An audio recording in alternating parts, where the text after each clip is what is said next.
নমস্কাৰ বন্ধুসকল, আপোনালোকে কেতিয়াবা নহয় কেতিয়াবা জেন জি নাইবা জেন এক্স নাম নিশ্চয় শুনিছে, কিন্তু আপোনালোকে ইয়াৰ সম্পূৰ্ণ অৰ্থ জানেনে?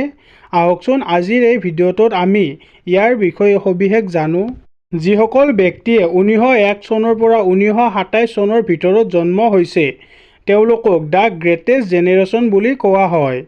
তাৰ পিছত যিসকল ব্যক্তিয়ে 1928 চনৰ পৰা 1945 চনৰ ভিতৰত জন্ম হৈছে তেওঁলোকক চাইলেণ্ট জেনেৰেশ্যন বুলি কোৱা হয়। তাৰ পিছত যিসকল ব্যক্তিয়ে 1946 চনৰ পৰা 1964 চনৰ ভিতৰত জন্ম হৈছে তেওঁলোকক বেবী বুমাৰ বুলি কোৱা হয়।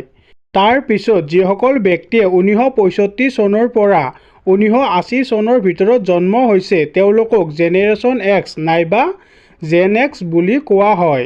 তাৰ পিছত যিসকল ব্যক্তিয়ে 1981 চনৰ পৰা 1996 চনৰ ভিতৰত জন্ম হৈছে তেওঁলোকক মিলেনিয়াৰ্ছ জেনেৰেশ্যন বুলি কোৱা হয়। তাৰ পিছত যিসকল ব্যক্তিয়ে 1997 চনৰ পৰা 2012 চনৰ ভিতৰত জন্ম হৈছে তেওঁলোকক জেনেৰেশ্যন জেড নাইবা জেন জি বুলি কোৱা হয়।